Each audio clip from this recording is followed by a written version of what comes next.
alim, Musholahul Huda yang dirahmati Allah Subhanahu wa Ta'ala. Pada kesempatan yang lalu kita sudah menjelaskan fardu-fardunya wudu. Ya, fardu-fardunya wudu ada nih. Nah, satu nih. Ya. Nah, 3 memasuk tangan sampai siku. 4 mengusap sebagian rambut, bukan kepala, rambut. Lalu nomor 5 mengusap kaki sampai mata. Kaki nomor 6 tartib. Udah hafal itu. Selanjutnya kita melanjutkan pelajaran kita. Wa sunanuhu ayil wudu'i asratu asya'a. Sunnah-sunnahnya wudu itu jumlahnya ada 10 macam. Sunnahnya wudu. Jadi kalau kemarin fardu, ya, fardunya wudu ada 6. Sekarang sunnah-sunnahnya wudu. Wa sunanuhu ayil wudu'i asratu asya'a. Sunnah-sunnahnya wudu itu jumlahnya ada 10 macam. 10. Mudah-mudahan dihafal. Kalau nggak hafal ya nggak apa-apa. Ulangan. Yang pertama at-tasmiyatu, yaitu membaca bismillahirrahmanirrahim. Awalahu wa aqalluhu bismillah. Jadi sunnahnya ketika kita mau wudu, saat megang air itu baca bismillah dulu. Sebelum kita megang air itu baca bismillahirrahmanirrahim dulu. Bismillahirrahmanirrahim. Berdasarkan pendapat ulama, paling sedikitnya baca bismillah itu kayak gimana? Ya bismillah. Udah cukup segitu aja. Bismillah. Berarti kalau kita wudu pakai kalimat bismillah saja sunnah, dapat pahala. Wa akmaluha, sedangkan sempurnanya mengucapkan basmalah itu bagaimana? Tasmiyah itu bismillahirrahmanirrahim. Kalimatnya bismillahirrahmanirrahim. Kalimatnya ya Pak, mengucapkan bismillahirrahmanirrahim itu sempurna. Jadi kalau mau wudu sunnah baca bismillah dulu. Baca bismillah itu paling sedikit bismillah. Udah gitu aja. Nah, kalau udah baca bismillah sunnah tuh, dapat pahala. Tapi kalau mau sempurna kalimatnya bismillahirrahmanirrahim. Kalau pakai kalimat bismillahirrahmanirrahim, kalimat sempurna, maka pahalanya pun akan lebih banyak. Bismillah dapat pahala tapi lebih sedikit, berarti pahalanya lebih sedikit. Gitu ya. Fa in tarakat tasmiyata awwalahu ata biha fi athnaihi fa in faragha min al-wudu'i lam ya'ti biha. Andai kata kita mau melaksanakan wudu sunnah, basuh tangan, kita sudah lewat itu pertama ya. Kira-kira disunahkan enggak baca bismillah? Kata para ahli fikih, maka fa in tarakat tasmiyah awwalahu ata biha fi asnaiha. Maka kalau kita lupa di awal, boleh di tengah. Kita awal nih, ternyata nggak bisa lupa, bukan nggak bisa lupa baca bismillah. Tiba-tiba sudah sampai tangan, sampai rambut, loh, saya belum baca bismillah. Maka di tengah boleh nggak baca bismillah? Boleh. Kalau di tengah baca bismillah, maka hasil, maka dapat pahala juga. Di tengah tuh. Fa in faragha minal wudu'i lam ya'ti biha. Andai kata kalau wudunya sudah rampung, setelah mengusap, membasuh kaki sampai mata kaki dua-duanya, lalu kita baru ingat loh, kok saya tadi belum baca bismillah. Bismillahirrahmanirrahim. Padahal wudunya sudah selesai. Maka kesunahan lafaz baca bismillah itu sudah tidak dapat lagi pahala. Jadi masih disunah, masih dalam kondisi di pertengahan wudu. Kalau wudunya sudah rampung, lalu kita baca bismillah, tetap nggak dapat pahala. Itu yang dimaksud fa in faragha minal wudu'i ya lam ya'ti biha. Maka kalau sudah selesai ini, nggak main-main. Kalimat bismillah ini kalimat yang Allah pilih untuk umat Nabi Muhammad SAW. Setiap aktivitas umat Nabi Muhammad SAW akan dinilai berbobot dan beribadah kalau diawali kalimatnya dengan bismillah. Makanya benar kata Bang Haji Roma Irama, mau makan baca sesudah makan, kalau mau tidur. Itu kata Bang Haji loh menurut saya. Tapi ternyata Bang Haji itu bikin lagu nggak sembarangan gitu ya. Dalam artian nggak sembarangan itu, mereka membuat lagu, Pak Haji Roma Irama itu bikin lagu itu ternyata dari hadis Rasulullah SAW. Sabdanya Rasulullah, kullu amrin ribalin la yubda'u fihi bismillah fa huwa abtar. Yang namanya pekerjaan kalau nggak diawali dengan bismillah abtar. Bahwa abtar ay maktun anil barokah, yaitu terputus dari keberkahan. Terputus dari keberkahan itu ada dua. Satu, nggak ada berkahnya, akan menjadikan penyakit, menjadikan madharat dalam kehidupannya. Yang kedua, terputus dari keberkahan itu ada tidak bernilai ibadah. Misalkan contoh, ada orang makan durian, terputus keberkahan karena yang harusnya masuk ke dalam perut kita harusnya jadi daging, bukan jadi penyakit. Gula, gitu. Itu namanya abdan. Harusnya makan nasi kenyang, enak, dipakai kerja. Kan gitu ya Pak ya? Pakai kerja. Jadi kalau habis makan kita melakukan pekerjaan, habis makan maka harusnya kerja, itu kerja. Tiduran, disepak kepala saya Pak. Baru sepak kan? Kalau kena kencang. Kalau kena kencang, kalau sepak pelan-pelan gitu Pak. Gua sampai bunyi berkat gitu. Jadi kalau kata kita ya kayaknya sih kayak tendang, tapi nggak ditendang gitu loh. Ya bahasanya sepak ya. Raja, habis makan, malas, berasa. Akhirnya dipiring kan gitu. Apa yang dikerjain? Orang tua saya dulu begitu. Gak tahu kalau bapak sama anak-anak bapak begitu kok. Nah bismillah ini disebut kullu amrin di bali la yuqafi bismillah fa huwa abtar. Setiap sesuatu yang kagak dimulai dengan lafaz bismillah terputus dari berkah. Bisa jadi penyakit. Makanya bismillah. Buka warung bismillah. Mau kerja bismillah. Ini kalimat sakti yang Allah kasih kepada kita agar kita senantiasa mendapatkan keberkahan dari Allah. Mau ngaku apa ya mau? Bismillah. Roti dibakar nggak ada nih.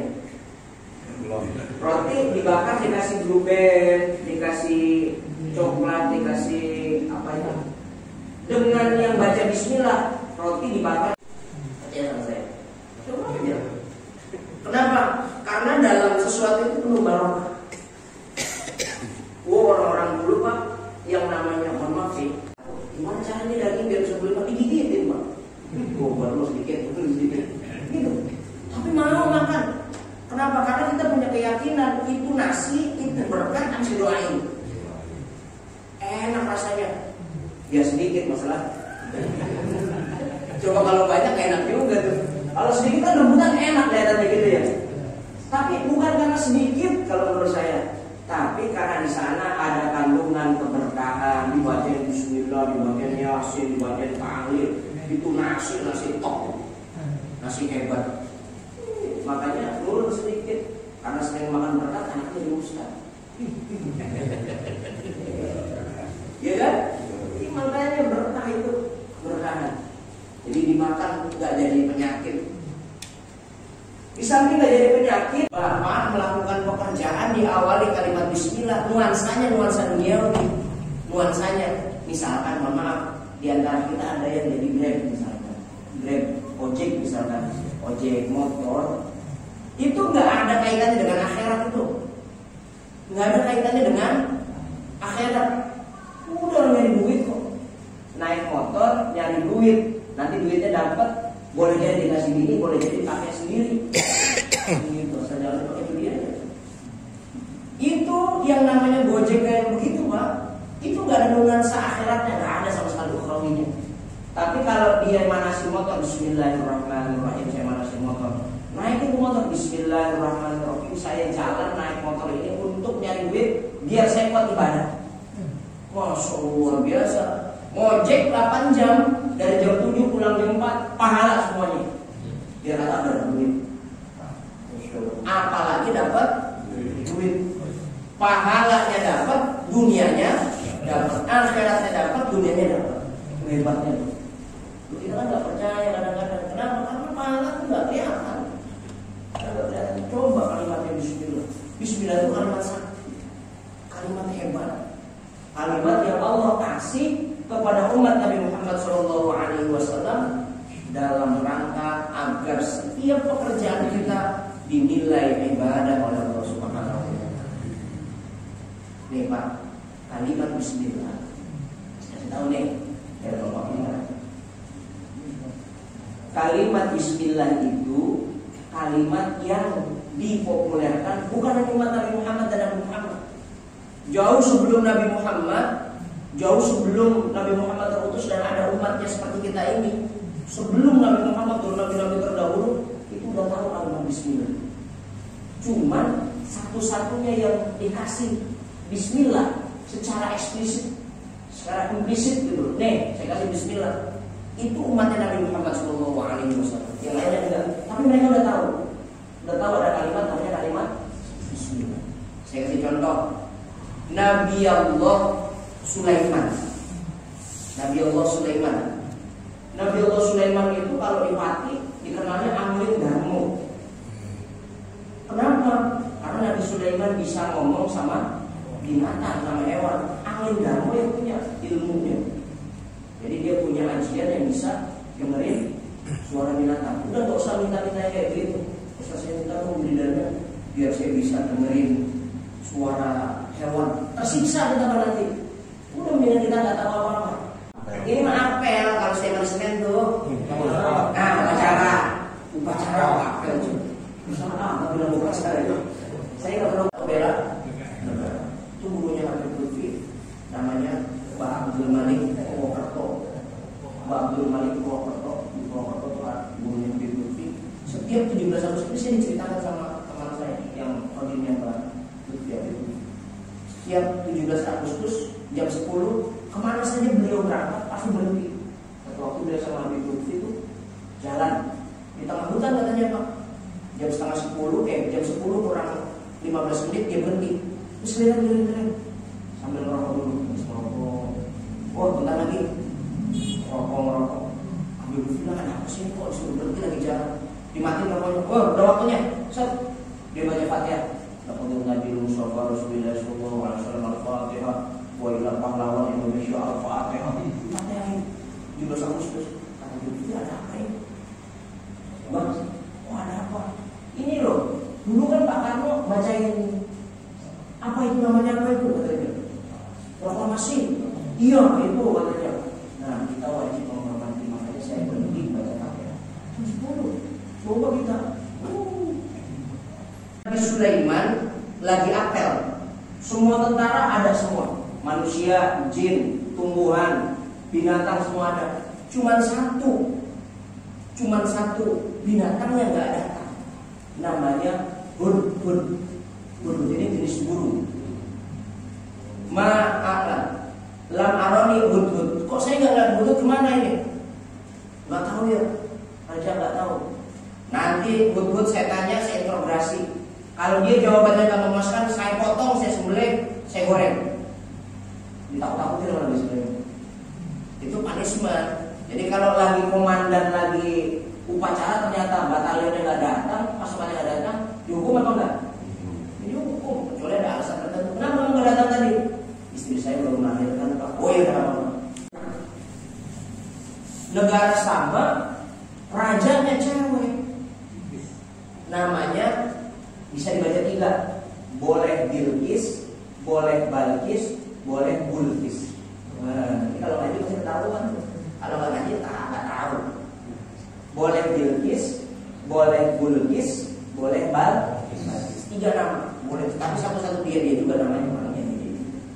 Dia lihatin ternyata ajaran-ajaran agamanya itu bukan tauhid, tapi menyembah matahari atau yang dikenal dengan ajaran agama Shinto. Jadi ajaran agama Shinto itu ajaran agama tua, Pak. Ajaran agama tua. Yang paling tua itu yang menyembah api, Zoroaster. Paling tua, lebih tua dari Shinto. Nah, mohon maaf, ini ternyata dalam dunia militer macam Hudhud itu lagi jadi intelijen. lihat. Mohon maaf ya, saya sudah melihat Bu Haji, nggak tahu kalau Pak tentara. Kantornya itu adalah guru, karena ngambil tambangnya waktu Nabi Sulaiman putus Hudhud jalan, dilihatin datang, laporan, kenapa kamu ikut apel? Padahal apel penting. Begini Nabi Allah Sulaiman, begini sama Nabi Sulaiman, biar dia masuk salah satu waktu nanti jadi istrinya nih, nanti satu baru jadi istrinya. Dia kirim surat. Yang kirim surat ini kaitan dengan bismillah nih. Dia kirim surat. Surat yang dia kirim pertama kali untuk menaklukkan Ratu Balqis itu tulisannya innahu min Sulaiman wa innahu bismillahirrahmanirrahim. Berarti sudah tahu bismillah ya. Ini surat datang dari Sulaiman. Wa innahu bismillahirrahmanirrahim, dan dengan menyebut nama Allah yang Maha Pengasih lagi Maha Penyayang, ayo Ratu Balqis dan penduduk Sabah masuk dalam Islam. Tuh canggih buktinya. Jadi jembatan peradabannya, sekali lagi apa? Jembatan peradaban penaklukan Raja Sulaiman kepada Ratu Balqis bukan pansel, bukan kekuatan militernya. Padahal kekuatan militernya luar biasa, jangankan manusia, jin aja tumbuh. Tapi yang menjadi jembatan peradabannya pada saat itu adalah jembatan peradaban Bismillahirrahmanirrahim. Ini Bismillah lah yang pertama kali mendatangi Nabi Allah Sulaiman dari Nabi Allah Sulaiman kepada Ratu. Ini luar biasa. Innahu min Sulaiman wa innahu Bismillahirrahmanirrahim. Ada satu makhluk namanya Ifrit. Ifrit itu jin. Jin yang pernah ikut Nabi Allah Sulaiman namanya Ifrit. Kalau ada hal kesurupan gak usah pakai ustaz, gak usah manggil kiai orang pintar, apalagi Joko Stupid, Joko Bloon dan lain sebagainya, gak usah manggil Gus Samsudin, meninggal. Mas Samsudin meninggal. Gak usah manggil begitu, gak usah. Nih, jin itu paling takut sama orang yang pakai batu cincin. Saya tahu. Jin itu paling takut sama orang yang pakai batu cincin. Tapi batu cincinnya harus namanya marjan. Ih, tuh kan bapak sih marjannya begitu, kasih tahu sih. Kalau dikasih tahu sirop, gua belum rapi ngomong. Tungguin. Ada batu namanya marjan. Batu marjan itu kalau cek mineral, ini batu nih Pak, mau dicek ini namanya apa, aslinya dari mana, warnanya apa, nama batunya apa, dibawa ke laboratorium. Namanya gemologi, ada ilmunya itu. Sekolah gemologi itu batu mutiara, karena bernilai tinggi buat pengobatan. Yang kedua namanya marjan. Ini marjan juga disebut dalam Al-Quran, ada, coba buka surat Al-Waqiah. Coba lihat, ada batu namanya marjan. Yang ketiga ada namanya batu yakut. Batu yakut itu batu yang warna putih. Kalau dalam bahasa mineral batu ini sitrin, aslinya Brazil. Oh sekolah kayak gini Pak, belum bangunan di bulan indah. Ternyata orang sakti nih Pak. Ternyata orang. Jadi kalau orang Belanda sih, biasanya nggak pintar. Banyak ngomong biasanya nggak pintar. Tapi kalau orang yang menyembunyikan diri, pasti dicari sama orang. Jadi jangan tolong, saya aja udah yang matiin, saya aja udah yang ceramah, saya aja udah yang sholatin. Lalu begitu. Kalau orang tumpah dulu, siapa tahu sampai kayak dulu bisa mati. Ilyas, ini alamatnya. Dia lihat, ini tetangga saya, tapi bukan kiai. Kata dia bangun begitu, bukan kiai Pak. Nah terus tukang jaga WC. Dia ngomongnya begitu sama saya. Dia tetangga saya ini, tukang jaga WC umum. Di mana Pak adanya? Di stasiun Cikini. Saya kejar Pak di depan pasar itu kan, di depan pasar emas ya. Pasar emas itu apa ya? Cikini Gold Center, CGC itu. Saya kejar. Itu benar Pak. Ada orang sepuh, biasa usia panas. Seginilah waktu saya ketemu itu, berpuas sudah sepuh gitu. Dan dijagain. Oh, melampaui batas. Sampai-sampai melampaui batasnya dia itu ngaku jadi Tuhan. Ana rabbukumul a'la. Orang-orang Mesir, saya Tuhan kamu, harus disembah. Saking durjananya, belum ada orang paling kurang ajar kecuali orang ini. Namanya Fir'aun. Fir'aun itu adalah raja Mesir, Pak. Namanya Ramses. Ramses itu ada Ramses 1, Ramses 2 sampai Ramses 15. Teman nonton film ini belum? Belum juga. Urusan film aja kalah sama. Jadi Ramses itu jumlahnya 1 sampai 15. Yang SM sebelum Masehi. Setelah Masehi itu dibalikin lagi, Ramsesnya baru 1 lagi gitu ya. Itu pernah datang ke Indonesia. Iya, pernah datang ke Istiqlal. Saya ikut itu datang itu. Bayar 20.000 mobil. Ingat nggak? Tahun 1996 Ramses itu datang ke Indonesia. Ditaruh di Istiqlal, pas Istiqlal itu. Peninggalan sebelum Masehi, salah satunya Ramsesnya Musa. Dan tulisan hadar tinggi, nggak boleh nggak disembah, saya disembah. Dia nggak menyembah, saya mati. Seperti contohnya Masyito. Masyito itu tukang sisirnya anaknya Fir'aun. Sisirnya jatuh, ngomong astagfirullahaladzim. Kata anaknya, loh kok kamu bilangnya astagfirullah? Iya, karena yang wajib disembah Allah, bukan bapak saya. Kok saya diaduin sama anaknya, digoreng. Yang mori-mori, nggak pernah keluar keringat, nggak pernah berbau. Yang kedua, Fir'aun itu nggak pernah yang namanya sakit, rasa sakit itu nggak pernah. Mau sakit pusing, mau sakit apa aja, baik psikis ataupun fisik nggak pernah. Jangankan sakit, bersin saja, bersin itu indikator daripada penurunan kualitas kesehatan. Bersin itu lagi ngasih tahu ke badan kita, Pak, kamu tuh lagi kurang sehat, ada penyakit di dalam itu. Bersin atau bangun muak gitu ya. Muak itu kalau nggak ngantuk, muak tiba-tiba itu ada sesuatu di dalam badan, sistem badan kita yang nggak sehat. Itu kasih tahu tuh. Fir'aun nggak pernah bersin, nggak pernah sakit, makanya kita bisa. Makanya kalau jadi manusia kayak kita kudu sakit. Nggak boleh nggak sakit, harus punya penyakit. Ya minimal penyakitnya puyeng dikit. Kenapa puyeng? Gaji digalein, urus surat anak gitu. Ya apa? Sakit kan? Fir'aun itu punya kebaikan yang dipandang sebagai kebaikan baik dunia maupun akhirat oleh orang Islam. Oleh musuhnya sendiri Nabi Musa alaihissalam. Apa tuh kebaikannya Fir'aun? Ternyata Fir'aun itu punya istana, pintunya 99. Istana itu pintunya 99. Lebar semuanya. Pintunya 99. Setiap pintu ditulisin di atas pintunya itu kalimat Bismillahirrahmanirrahim. Ini Fir'aun udah tahu ada kalimat Bismillah. Masa orang Islam kayak gitu, umat Nabi Muhammad agak tahu? Terus kalimat ini kita tahu tapi nggak tahu masalahnya. Ini kalimat Bismillah buat apa ini kita nggak tahu. Fir'aun tahu. Pintu rumahnya, pintu yang lain tulisin Bismillahirrahmanirrahim. Ketika ditanya untuk kamu Fir'aun, saya punya banyak musuh. Saya punya banyak musuh. Kapan saja bisa masuk, bisa bunuh saya. Tapi selama ajimat kalimat itu masih ada di depan pintu rumah saya, setiap orang yang masuk pasti seperti lihat lautan. Ada yang masuk pasti seperti hutan belantara. Wah, ternyata Bismillah itu hijab, Pak. Hijab itu penghalang mata orang.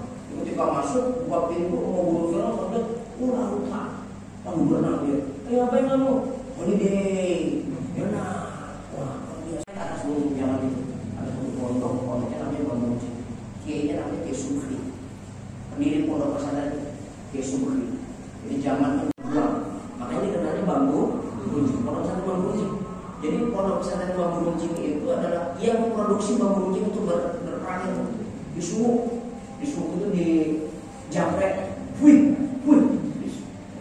makanya disebut pondok pesantren Bambu Runcing. Waktu saya kamu itu cucunya sudah namanya Kiai Haji Muhaimin Gunadi, bukan Gunadu atau Gunadi gitu saya lupa.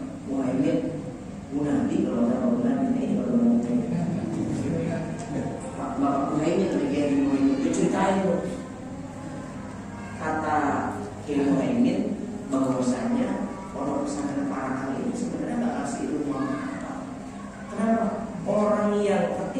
bambu runcing itu semangat karena kata Kiai Muhaimin dulu sama Kiai Subli ya Pak. Nanti kalau mau perang Bismillah dulu. Bismillah dulu. Konon bagi hatam. Yang penting kan Bapak paham kan? Tapi saya nggak yakin. Ngaji terhatam karena paham juga karena. Bis, yang penting kan? Yang penting ngajinya ya Pak ya. Yang penting ngajinya. Nggak apa-apa Bapak paham juga yang penting kan? Ini pembenaran bagaimana nih? Nggak apa-apa. Nggak apa-apa ini yang penting ngaji. Saya sih. Tadi waktu duduk di tengah-tengah lupa membaca Bismillah. Kalau kita makan kan lupa Bismillahi awalahu akhirahu. Kalau untuk di wudhu baca Bismillah gimana? Lupa di tengah-tengah. Kalau pada makan, ini ada hadis sebenarnya Pak. Hadisnya begini ceritanya. Ada sahabat Rasul lagi makan, lupa baca Bismillah. Ternyata Rasulullah kan kasyaf, bisa melihat. Ternyata si sahabat ini makan lagi apa namanya diambil juga makanannya, jadi lagi join kalau kata kita Pak. Satu piring join berdua, kalau Bapak kan join aja sama istri sama anak kan gitu. Ini lagi join sama setan. Setan dia ikut makan. Kata Rasulullah minggir. Kaget sahabat. Ya kok Rasulullah minggir masih lagi makan? Kata Rasulullah, saya berusaha ngusir setan yang lagi makan bareng sama kamu. Oh begitu ya Rasulullah. Iya, kamu tadi lagi makan bareng setan. Terus bagaimana ya Rasulullah? Begini, kalau mau makan baca Bismillahirrahmanirrahim, lalu disusul dengan doa Allahumma barik lana fima razaqtana wa qina adzabannar. Riwayat. Lah, kalau ternyata saya lupa di awal, lalu saya di tengah-tengah bagaimana ya Rasulullah? Maka kata Rasulullah baca Bismillahi wa awwalihi Bismillahi awwalihi wa akhirihi. Bismillahi awwalihi wa akhirihi. Itu bacanya begitu. Diajarin tengah. Nah terus kalau wudhu nggak ada, nggak seperti makan. Lagi wudhu lagi makan ini. Itu kan riwayatnya riwayat makan. Nah kalau wudhu ya Bismillahirrahmanirrahim. Ada dua Bismillah yang berbeda. Satu Bismillah di tengah makan, yang kedua Bismillah saat menggorok leher binatang. Kalau lagi menggorok leher binatang jangan Bismillahirrahmanirrahim. Gak boleh. Bismillahirrahmanirrahim, nggak jadi motong, disayangin terus. Bismillahirrahmanirrahim. Oh, saya itu kan Ar-Rahmanirrahim itu namanya ya, nggak jadi motong, jadi harusnya sayang. Jadi gimana? Bismillahirrahmanirrahim, Allahu Akbar. Gitu Pak. Maksudnya takbir itu gitu. Bukan Pak, kalau takbir itu motong hewan kalau kakinya 4 kudu 4 kali. Kalau kakinya 2 kudu 2 kali. Nah kalau kakinya cuma 3 kali. Nggak begitu toh. Motong itu, takbir itu cukup sekali. Yang bertakbir rame itu boleh siapa aja. Tapi kalau tukang nyembelinya sekali aja. Kalimatnya pakai Bismillah dulu, dia berkah. Bismillahi Allahu Akbar. Turun, naik, turun, selesai. Tapi dia baik motong. Ada yang sekali turun, tarik, selesai. Udah ahli banget itu. Bismillahi Allahu Akbar. Nah, nggak boleh dipakai di wudhu. Bismillahi Allahu Akbar. Lu berat. Makanya doa juga jangan sampai salah ya Pak. Nanti ada keterangan ada orang yang diazab di dunia lantaran baca doanya salah. Jadi bukan dapat pahala, bukan dapat yang kita mau, tapi malah diazab lantaran baca doa yang keliru. Nah kita tuh jangan sampai keliru. Allahumma fiqna wa